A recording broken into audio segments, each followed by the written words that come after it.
যথেষ্ট থাকিব। আৰু ইয়াৰ লগে যোৱাকালিৰ পৰা দেশভক্ত তৰুণৰ দ্বাৰা দেশভক্তি বিভিন্ন ধৰণৰ কুইজ প্ৰতিযোগিতা অনুষ্ঠিত হৈছে।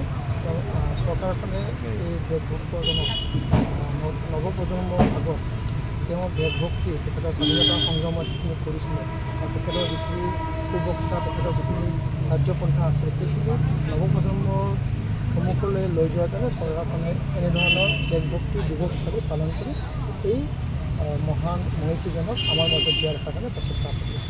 বিশেষ উদ্যানখন আমি দেখিবলৈ পাওঁ আজিৰ দিনটোতহে আচলতে গুৰুত্ব প্ৰদান কৰা হয়, নহ'লে জৰাজীৰ্ণ অৱস্থাত হাবি-বন জংঘল এতিয়াও যিখন স্থানত আপোনালোকে শ্ৰদ্ধাঞ্জলি জ্বলাব এইখনেই চাফা কৰা হৈছে, বাকী এতিয়াও হাবি জংঘলে পোত খাই আছে। লাগি কিয় হৈ আছে? লাগি ইয়াতে হ'ল মেইনলি যিজনে আমাৰ চাই আছিলে, আমাৰ নীলপৱন দাস বুলি এজনে চাই আছিলে, এই সন্মুখৰে এইটো পাৰ্কখন ব্ৰহ্মপুত্ৰ ওচৰত আপোনাৰ এখন দুটা জেগা চাইছিলোঁ। যিটো এটা ব্ৰিজ বনিছে কনষ্ট্ৰাকশ্যনৰ, ইয়াৰে যিটো অভাৰ ব্ৰিজ আছিলে ফুড অভাৰ ব্ৰিজ সেইটো ভাঙি দিছে।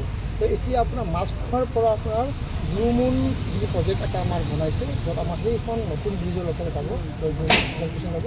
এই পাৰ্কখনো সেই প্ৰজেক্টৰ ভিতৰত সোমাই লৈছে। প্ৰায় 30 কোটি টকাৰ এনেধৰণৰ প্ৰজেক্ট GMDA কৰিছে আৰু অনতিপলমে ইয়াৰ টেণ্ডাৰো হৈ গৈছে, ইয়াৰ ৱাক অৰ্ডাৰ দিয়া হৈছে। অনতিপলমে ইয়াৰ কাম আৰম্ভ হ'ব। বিশেষভাৱে এই পাৰ্কখনে সৌন্দৰ্য বৰ্ধন হ'ব আৰু ইয়াৰ দ্বাৰা এই পাৰ্কখন উন্নতিকৰণ হ'ব।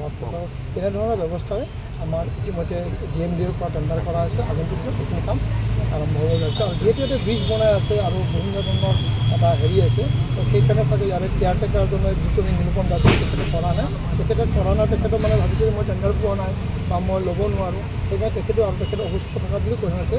সেইকাৰণে আমাক আকৌ GMDA এইটো পাৰ্কটো GMC এইটো নাচায় এতিয়া। তথাপি আমি সময়ে সময়ে যিবিলাক বীৰংগনা এই প্ৰতিমূৰ্তি চাফ চিকুণ কৰি থাকিব লাগে, তেনেধৰণৰ এইটো আমি কৰি আছোঁ। আমাৰ কাষত যি ব্ৰহ্মপুত্ৰ পাৰত যিটো আমাৰ শ্বহীদসকলৰ আছে সেইখিনি আমি চাফ চিকুণ কৰি থাকোঁ। তো এনেধৰণৰ চাফ চিকুণ কৰাৰ কাৰণে GMC কৰি থাকোঁ। বাকী যি মেইনটেইন আছে GMDA টেণ্ডাৰ কৰিছে, অনতিপলমে ইয়াৰ কাম আৰম্ভ হ'ব। এতিয়া বন্ধ থাকিবনে? কাৰণ তলা দেখিছোঁ, কালিও আমি তলা দেখিছোঁ। ইয়াৰ কাম যিটো মেইনটেইন আৰম্ভ হ'ব আৰু ইয়াতে খুব এটা মানে মানুহ কোনো সমাগম নাই, কামতে ব্ৰিজ বনাই আছে, পাৰ্কিঙৰ অসুবিধা এটা আছে বিভিন্ন ধৰণৰ ক্ষেত্ৰত। আৰু ইয়াৰ যিটো সংযোগী যিটো আমাৰ ফুট ব্ৰিজ আছিল সেইটো ভাঙি দিয়া হৈছে বা ইয়াৰ কাম হোৱাৰ কাৰণে। তো সেইকাৰণে এইটো এতিয়া যেনেকৈ আছে তেনেকৈ কৰি যি টেণ্ডাৰ পাইছে সেই কামটো আৰম্ভ কৰাৰ লগে লগে ইয়াৰ উন্নতিকৰণৰ কামটো হয়।